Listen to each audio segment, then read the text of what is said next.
Kali ini ada sebuah cerita horor dengan judul Misteri Perempuan Muda di Kuburan Tua.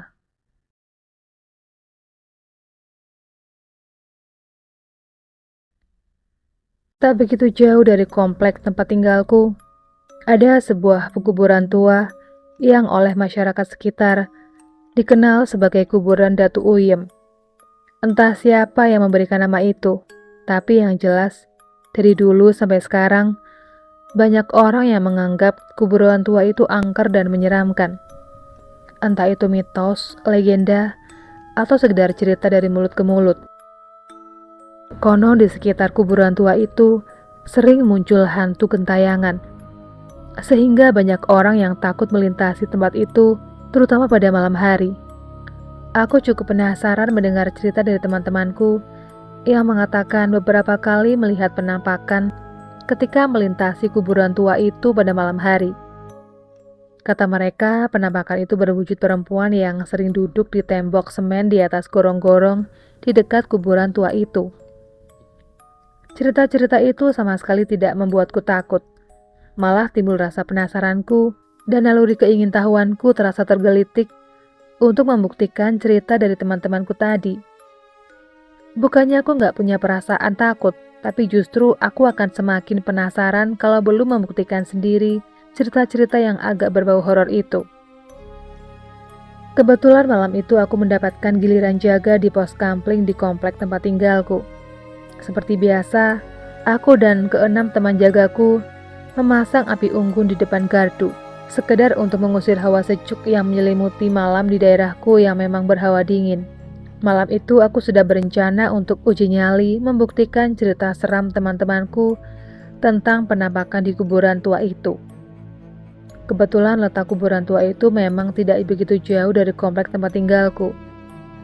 Tepat jam 12 malam, aku permisi kepada teman-temanku. Dengan berbekal senter dan parang di tanganku, aku mulai melangkahkan kakiku menuju kuburan tua itu. Hanya butuh waktu 10 menit untuk sampai ke tempat itu.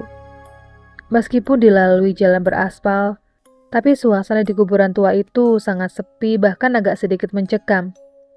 Tidak seorang pun melintasi tempat itu, tapi hal itu tidak menyurutkan niatku untuk membuktikan cerita teman-temanku. Aku duduk di tembok semen, di mana kata teman-temanku penampakan itu selalu muncul. Sengaja aku tidak menghidupkan rokokku, supaya tidak mengganggu keheningan malamku di tempat yang kata orang angker itu. Menit demi menit berlalu, tapi tidak ada kejadian apapun di tempat itu. Aku masih tetap sabar menunggu kemunculan sosok hantu yang sering diceritakan teman-temanku itu. Tapi sepertinya sia-sia saja penantianku. Hampir 2 jam aku menunggu di tempat itu, sambil menahan kerubutan nyamuk-nyamuk. Tapi apa yang aku tunggu gak muncul-muncul juga. Paling-paling itu cuma cerita orang-orang penakut, gumamku dalam hati. Aku pun beranjak dari tempat itu, lalu kembali ke pos ronda. Tapi aku masih penasaran, ingin melakukan pembuktian itu di lain hari. Aku berencana melanjutkan uji nyaliku minggu depan, pas giliran jaga malamku. Aku tidak ingin istriku curiga dan melarangku melakukan pekerjaan nekat itu. Minggu berikutnya, tepat pada jam yang sama, aku pun mulai petualangan keduaku. Tapi kali ini, aku tidak duduk di tembok semen itu. Aku sengaja agak bersembunyi. Aku berharap penampakan itu akan muncul malam itu. Terus terang, aku semakin penasaran seperti apa bentuk penampakan itu. Tapi, lagi-lagi aku kecewa. Karena sudah lebih 2 jam aku menunggu, tetap saja apa yang membuatku penasaran itu tidak muncul juga. Meskipun sudah 2 kali gagal, aku belum mau berputus asa. Aku ingin mencobanya lagi minggu depan. Seminggu telah berlalu dari pencarian keduaku. Malam itu gerimis turun membasahi bumi. Aku jadi agak enggan melaksanakan tugas jaga malam. Tapi karena posisiku sebagai ketua regu jaga, terpaksa aku mengabaikan rintik-rintik hujan dan dinginnya malam yang terasa menusuk-nusuk tulangku. Karena aku datang agak terlambat, Semua anggota regu jagaku sudah berkumpul di gardu jaga. Mereka sudah menghidupkan api unggun di depan gardu. Aku merapatkan diri ke dekat api untuk menghangatkan tubuhku.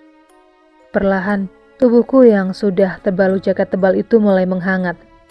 Menjelang tengah malam, gerimis mulai berhenti. Timbul niatku untuk kembali mendatangi kuburan tua itu. Kebetulan beberapa teman jagaku sudah mulai tidak bisa menahan rasa kantuk mereka. Satu persatu dari mereka merebahkan badannya di gardu. Dan tidak lama kemudian, sudah terdengar suara dengkuran bersahutan. Udara dingin kembali menyeruak ketika aku sampai di kuburan tua itu. Tapi itu tidak menyurutkan langkahku untuk melakukan sebuah pembuktian yang mungkin bagi orang lain terkesan seperti kurang kerjaan. Kali ini, aku memilih tempat yang lebih tersembunyi, tapi tidak terlalu jauh dari tembok semen yang konon menjadi tempat munculnya penampakan itu. Hampir setengah jam aku bersembunyi di semak-semak itu. Gigitan nyamuk tidak aku hiraukan lagi, sementara mataku tetap tertuju ke tembok semen itu. Jantungku terasa berdegup kencang, bulu kuduku tiba-tiba meremang, padahal kala itu aku tidak sedang ketakutan. Entah dari mana datangnya, tiba-tiba saja sesosok tubuh perempuan sudah duduk di tembok semen itu. Aku coba menenangkan diriku. Perlahan, aku keluar dari persembunyianku. Dan secepat kilat, aku menghampiri sosok perempuan misterius itu. Sosok gak jelas itu seperti terkejut melihat kehadiranku yang tiba-tiba. Dia seperti mau berlari, tapi aku berhasil memegang tangannya. Tangannya terasa dingin seperti es. Perempuan itu mencoba meronta melepaskan diri dari cekalan tanganku. "Jangan takut, aku tak bermaksud jahat kepadamu," kataku mencoba menenangkan sosok perempuan itu. Dia berhenti meronta, kemudian duduk kembali di tembok semen itu. Aku pun melepaskan cekalan tanganku. Langit yang tadinya mendung kembali cerah. Bulan sabit muncul kembali, menghadirkan cahaya temaram. Dan di balik temaram sinar rembulan itu, aku melihat perempuan berambut panjang itu agak jelas. Sebagian rambutnya menutupi wajahnya yang terlihat pucat pasi. Tatapan matanya seperti kosong, sementara pakaian yang dikenakannya biasa saja, seperti gadis-gadis desa pada umumnya. Tidak seperti yang digambarkan di film-film horor. Aku sendiri tetap sadar bahwa aku sedang berhadapan bukan dengan orang biasa. Karena kemunculannya yang tiba-tiba di tempat sepi itu sudah cukup membuktikan dia bukan perempuan biasa. Tapi aku tidak menaruh kecurigaan apapun pada perempuan itu. Aku justru ingin tahu kenapa dia sampai berada di tempat yang gak lazim itu. Bagi orang yang melintasi tempat itu pasti menganggap dia sebagai hantu penampakan. Apalagi lokasi itu berupa kuburan tua yang dianggap angker oleh sebagian orang. Aku juga sadar bahwa aku sedang berhadapan dengan makhluk gaib yang mungkin selama ini dianggap sebagai hantu kuburan tua. Tapi rasa ingin tahuku yang begitu besar membuatku masih bisa bersikap wajar dalam kondisi seperti itu. Dan yang membuatku heran, sedikit pun tidak ada rasa takut dalam diriku. Padahal, tempat itu sangat sepi dan mencekam. Sosok perempuan itu masih sangat muda. Kurat-kurat kecantikan juga nampak di wajahnya yang pucat pasi itu. Kuperhatikan perempuan itu menundukkan kepalanya. Sepertinya dia tidak berani menatapku, tapi kulihat dia sudah mulai tenang. Aku semakin penasaran untuk mengorek informasi darinya. "Sebenarnya kamu ini siapa? Dan kenapa kamu ada di sini?" Aku memulai pertanyaanku. "Namaku Imah, Pak." Terdengar jawaban lirih perempuan itu. "Aku sudah mati 30 tahun yang lalu." Aku tidak terkejut mendengar jawaban itu. Aku malah semakin ingin tahu lebih banyak lagi. "Tapi kenapa arwahmu masih gentayangan seperti ini? Teman-temanku yang pernah melihatmu jadi ketakutan." Aku mencoba menyelidik. "Dulu aku diperkosa, kemudian dibunuh oleh 3 orang laki-laki di tempat ini." Kali ini aku terkejut mendengar jawaban perempuan itu. Aku membayangkan 30 tahun yang lalu, kuburan ini memang sudah ada, tapi nyaris tidak terawat. Semak belukar menutupi semua areal pekuburan ini. Jalan di samping pekuburan itu juga masih berupa jalan tanah yang jarang dilewati orang. Memang kalau ada tindak kejahatan seksual di tempat ini, hampir dipastikan tidak akan diketahui orang. Kamu mengenal mereka? Aku menyelidik. Darahku seakan mendidih mendengar kebiadaban yang dilakukan oleh 3 laki-laki jahanam itu. Tidak, Pak. Jawab perempuan itu lagi.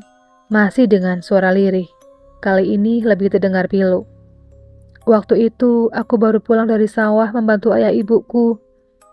Ketika melewati tempat ini, tiba-tiba 3 laki-laki itu menyekapku, lalu memperkosaku. Karena aku berteriak minta tolong, akhirnya mereka membunuhku. Mereka menguburku di bawah pohon tua itu. Perempuan itu menunjuk arah di mana dulu sebatang pohon pinus tua berdiri di sana. Tapi sekarang pohon itu sudah ditebang orang. Tiba-tiba saja dadaku seperti tertusuk ribuan jarum tajam. Terasa sakit sekali, seolah-olah aku sedang merasakan luka yang telah dialami oleh perempuan muda itu. Tapi sekarang, kamu sudah tahu siapa mereka kan? Tanyaku lagi. Iya, Pak. 2 orang di antara mereka sudah mati terbunuh sewaktu daerah ini tidak aman beberapa tahun yang lalu. Sementara seorang lagi saat ini sedang sekarat di rumah sakit setelah tertabrak mobil kemarin, jawabnya. Aku nggak heran dia bisa tahu semua. Karena arwahnya yang selama ini gentayangan pasti tahu kejadian di dunia nyata. Aku sedikit lega. Para biadab itu sudah mendapatkan balasan setimpal atas perbuatan mereka. Kedua orang tuamu masih ada. Aku jadi ingin semakin tahu tentang perempuan malang itu. Dia menggeleng. Ayah ibuku sudah meninggal beberapa tahun yang lalu, Pak. Mereka selalu memikirkan aku, anak satu-satunya mereka. Akhirnya mereka sakit lalu meninggal, jawabnya. Hatiku bagai tersayat mendengar penuturan perempuan itu. Kalau saja kedua orang tua perempuan itu masih ada, ingin rasanya aku mencarinya kemanapun untuk mengabarkan berita menyedihkan ini. Aku hanya mengusap mataku yang mulai basah. Terus, kenapa kamu masih sering menakut-nakuti orang yang lewat di tempat ini? Aku kembali menyelidik. Perempuan itu terdengar menangis terisak sebelum menjawab pertanyaanku. Aku tidak bermaksud menakuti mereka, Pak. Tapi aku hanya ingin minta tolong. Jawabnya masih sambil terisak. Aku seperti sedang melihat seorang gadis yang membutuhkan pertolongan. Katakanlah, nak, barangkali aku bisa menolongmu. Aku seperti sedang memposisikan sebagai bapaknya. Dan untuk pertama kalinya, perempuan itu berani menatapku. Tatapannya penuh hibah dan memilukan. Dulu waktu aku mati, jasadku langsung dikubur seperti binatang. Jawabnya dengan nada agak tertahan. Aku tidak dimandikan, dikafani dan disolatkan. Itulah yang menyebabkan arwahku belum merasa tenang di alam sana, Pak. Perempuan itu terdiam sejenak lalu melanjutkan perkataannya. Aku melihat Bapak punya keberanian. Pasti Bapak tahu masalah agama. Dia seperti menebak. Kulihat mata perempuan itu seperti berharap sesuatu. Maukah Bapak menyempurnakan kematianku seperti orang mengurus jasad orang Islam yang mati, supaya aku bisa tenang di sana dan arwahku tidak gentayangan lagi, harapnya. Aku mulai bisa menganalisa kenapa arwah perempuan itu sering menampakkan diri. Ternyata dia hanya ingin jasadnya diperlakukan secara manusiawi. Dia ingin aku melakukan fardu kifayah atas jasadnya. Baik, nak. Bapak akan bantu kamu. Aku langsung menyanggupi permintaannya. Kalau melihat cara kematianmu, kamu ini bisa disebut mati syahid. Karena kamu mati ketika menunjukkan baktimu kepada kedua orang tua. Aku mulai menjelaskan. Perempuan itu nampak tersenyum. Senyumnya sama sekali tidak menyeramkan. Tidak ada taring muncul di bibirnya, tidak ada tawa melengking. Aku semakin yakin, dia itu perempuan baik-baik sewaktu hidupnya. Hanya yang membuat dadaku sesak, mengapa dia harus mati dengan cara tragis seperti itu? Karena kamu mati syahid, pakaian yang melekat di tubuhmu itulah yang jadi kafanmu. Kamu juga tidak perlu dimandikan, tapi aku akan tetap mensolatkanmu. Aku benar-benar ingin menolongnya. Sekarang tunjukkan di mana kuburanmu. Perempuan itu bangkit memegang tanganku, kemudian melangkahkan kakinya. Dalam keremangan cahaya, kulihat kedua kakinya seperti tidak menapak tanah. Tapi itu tidak membuatku takut. Aku mengikuti kemana perempuan itu melangkah. Tepat di bekas pohon besar yang sudah ditebang itu, perempuan itu menghentikan langkahnya. Dia melepaskan tanganku. Disinilah jasadku terkubur, Pak. Dia menunjuk tanah di depannya. Aku celingukan mencari batu yang agak besar. Setelah aku dapatkan, aku meletakkannya di tempat yang ditunjuk perempuan itu, seperti meletakkan sebuah pusara. Kemudian dengan parang yang kubawa, aku mencoba membuat sedikit gundukan tanah di tempat itu. Setelah itu, aku mencari batu kerikil untuk menutup gundukan tanah itu. Sementara perempuan itu hanya berdiri seperti memperhatikan apa yang sedang aku lakukan. Selesai merapikan kuburan itu, aku beranjak ke parit yang tak jauh dari tempat itu. Airnya cukup jernih. Aku mengambil wudhu dari situ, lalu kembali ke tempat perempuan itu berdiri. Kuhadapkan tubuhku ke arah kiblat, kemudian kuniatkan sholat goib untuk arwah perempuan itu. Selesai sholat goib, aku berjongkok di depan kuburan itu. Kubacakan surat Al-Fatihah, Al-Ikhlas, dan Yasin yang memang sudah lama aku hafal karena hampir setiap malam Jumat aku membacanya. Selesai membaca ayat suci itu, kutengadahkan tanganku berdoa untuk arwah perempuan itu. Perempuan itu masih berdiri di sampingku. Selesai melakukan ritual itu, aku kembali berdiri. Ku tatap kembali wajah perempuan itu. Senyumnya semakin mengembang. Aku seperti melihat seorang gadis manis di hadapanku. Aku semakin yakin bahwa dia bukan hantu atau setan. Karena kalau dia itu hantu atau setan, pasti sudah akan lari terbirit-birit mendengar bacaan ayat suci tadi. Terima kasih atas pertolongan Bapak. Sekarang, aku sudah bisa tenang di duniaku. Perempuan itu berkata lirih. Belum sempat aku menjawab, perlahan perempuan itu menghilang dari hadapanku, seperti kabut yang ditiup angin. Kupandangi gundukan tanah di depanku. Semoga kau tenang di sana, nak. Allah akan menempatkanmu di tempat yang mulia, bisiku dalam hati. Kulihat ada botol kosong bekas air mineral. Ku ambil botol itu, lalu kuisi dengan air yang kuambil dari parit kecil itu. Ku tuangkan air itu di atas pusara gadis malang itu. Tak terasa, air mataku menetes mengiringi tetesan air dari botol itu. Dari kejauhan, ku dengar suara adzan pertama telah mengalun. Ternyata, sudah hampir 4 jam aku berada di tempat angker itu. Aku bergegas meninggalkan kuburan tua itu dengan perasaan bercampur aduk yang tidak bisa ku gambarkan. 3 bulan sudah berlalu dari kejadian itu. Aku pun sudah mulai melupakan kejadian itu. Hanya sekali-sekali saja ketika aku lewat di kuburan itu, ku sempatkan menziarahi kuburan gadis malang itu, sekedar untuk mendoakannya. Tidak pernah lagi ku dengar cerita teman-temanku tentang penampakan itu. Aku hanya tersenyum dalam hati, tapi aku tetap menyimpan rapat-rapat peristiwa yang pernah kualami itu. Karena kalaupun aku ceritakan, mungkin tidak ada seorang pun yang akan mempercayainya. Demikianlah sebuah cerita horor tentang perempuan muda di kuburan tua. Buat kalian yang suka dengan channel ini, jangan lupa untuk menekan tombol subscribe-nya, tekan tombol loncengnya, supaya kalian tidak ketinggalan video terbaru dari channel ini. Sekian dulu video kali ini, coba lagi di video berikutnya.